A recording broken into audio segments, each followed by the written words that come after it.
Frazier. Down goes Frazier. Hey, what's up with it, fam? It's your boy Hot Boxing Minute, your favorite pharmaceutical engineer turned boxing analyst, back at you with that uncut realness as only I can serve it to you. There really wasn't much news or any new rumors to break in the boxing world today.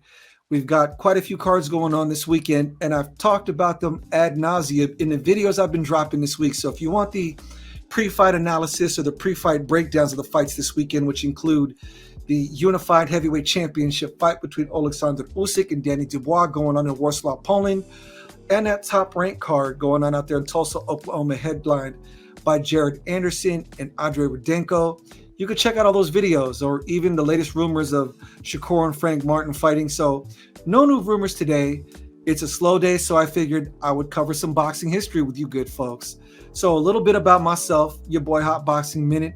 In addition to spending most of my adult life inside these boxing gyms training and learning, because I'm a boxing nerd, I've also been reading boxing books, biographies, autobiographies since I was a teen. And I've even amassed an insane collection of boxing books, most of which I have the main stories inside these books memorized just because I've read these books so many damn times, and I just love the subject of boxing. So just to show you some of the books that I have, folks. Beloved Warrior, this is Alexis Arguello. Sonny Liston, see if you can look at that. Does it focus on there? I don't know if it does, but The Devil and Sonny Liston. Oh. Undisputed, Mike Tyson. Shelby's Folly, this is about Jack Dempsey. You know, his promoter and manager, Doc Kearns. Of course, you know, The Four Kings, Sugar Ray Leonard, Roberto Duran, Marvelous Marvin Hagler, Tommy the Hitman Hearns.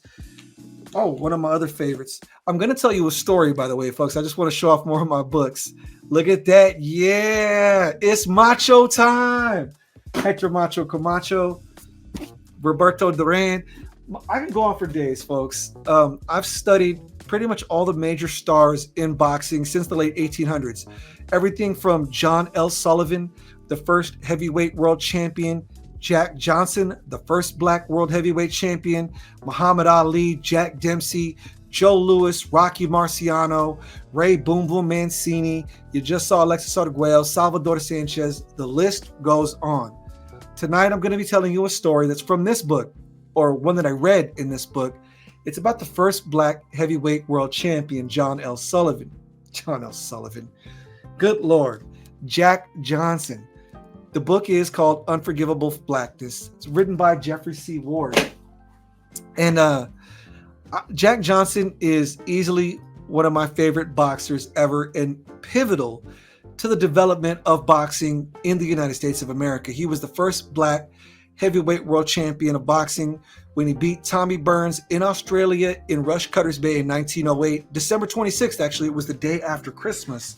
But this isn't about his fight with Tommy Burns.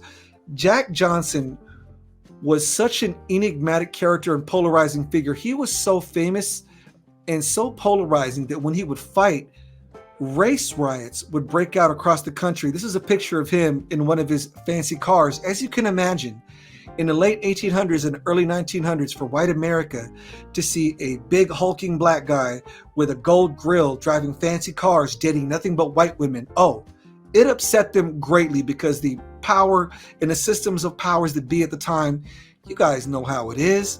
This is America, folks. It's built on racism, sad to say. But yeah, let me see if I can enlarge this photo here. There you go. That's a colorized photo of his fight with Tommy Burns in 1908 in Rush Cutters Bay in Australia.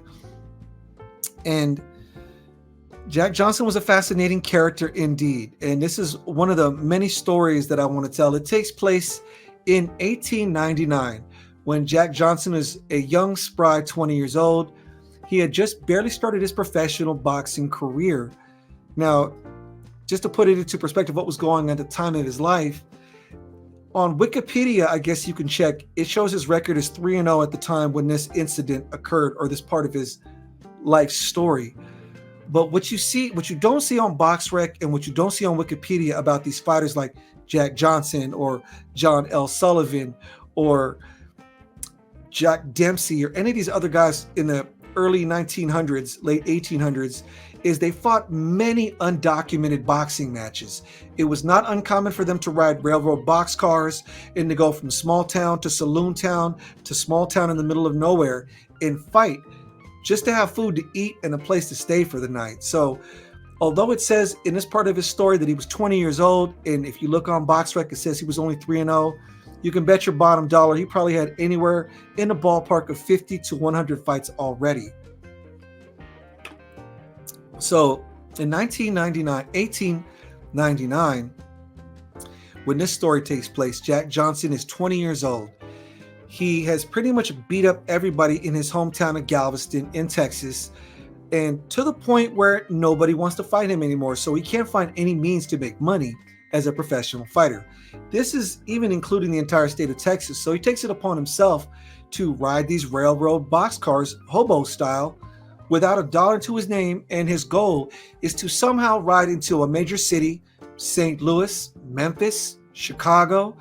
His goal is to find a white businessman, a white fight manager, white promoter, somebody white, because he had the wherewithal at the time to know that if he wanted to make it big in the boxing game, he needed to have white businessmen working with him in order to negotiate fights and negotiate fees for other fights. So he rides these railroad boxcars, and one night he finds himself at a railroad station in Springfield, Illinois, of all places. So he's riding these boxcars, and he gets out in Springfield, Illinois. And on that railroad stop, there was a gentleman there at the train station by the name of Johnny Connor. Johnny Connor was a former bantamweight fighter that owned a place called the Senate Bar out there in Springfield, Illinois. And Johnny Connor owned this place called the Senate Bar, which was a place where you would find Illinois legislators, Illinois businessmen, fight promoters from Chicago would come down there. It was a saloon, a bar, and a place where you could catch boxing matches. Well, that night at his bar, the Senate Bar, he was hoping to have a main event involving two fighters, and those fighters were already booked.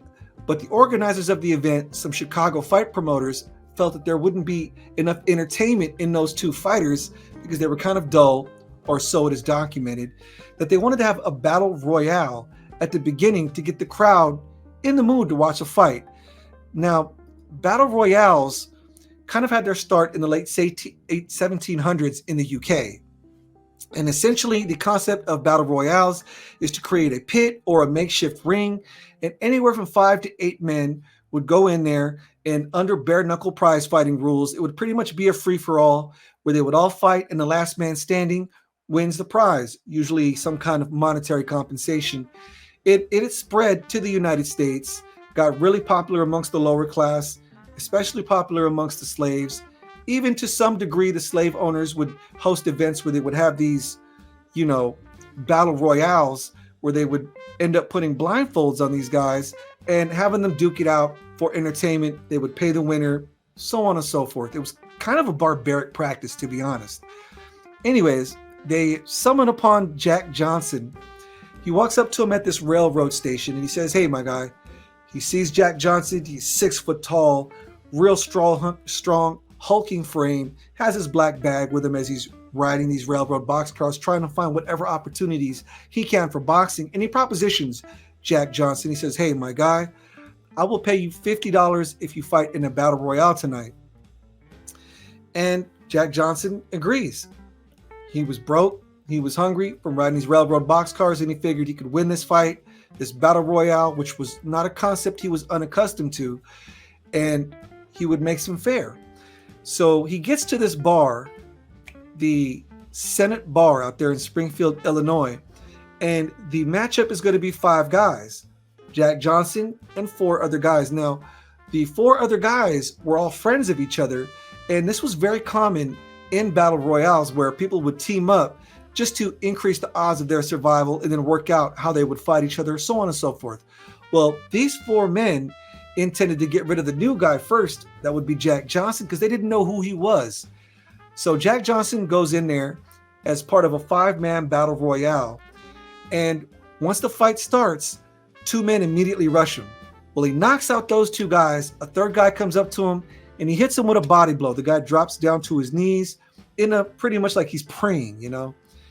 The fourth guy, who was only described as a light-skinned guy with red hair, is kind of running around the pit because he doesn't want to fight Jack Johnson. He's just seen him drop 3 guys in front of him. Well, Jack Johnson eventually chases him down inside this pit and knocks him out. Well, he sees the guy he hit in the stomach kind of trying to stumble to his feet. And Jack Johnson walks over to the guy, huddles over him, and he says, "If you get up, I will kill you." And that guy decided to play possum. And Jack Johnson won the battle royale. So he actually didn't end up getting paid that $50 in typical fight manager promoter fashion. He got swindled, but he did, according to his words, get fed well at the bar. He ate about 30 sandwiches, drank about a dozen beers, spent the night out there in Springfield, Illinois, and rode the boxcar home.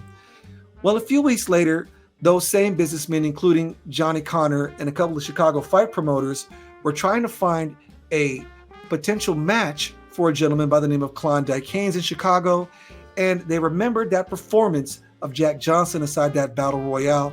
So a few weeks later, they ended up calling Jack Johnson, and he had this huge fight up in Chicago with that gentleman, Klondike Haynes. It would eventually be Jack Johnson's first loss on his professional record.